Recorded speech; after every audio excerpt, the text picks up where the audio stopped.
sú natretý nitrolakom, dve vrstvy.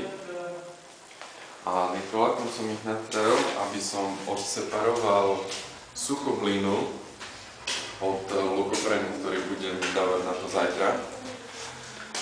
A suchá hlina má veľmi malé pory, do ktorých by sa ten lukoprén prilepil a nedal by sa strhnúť dole.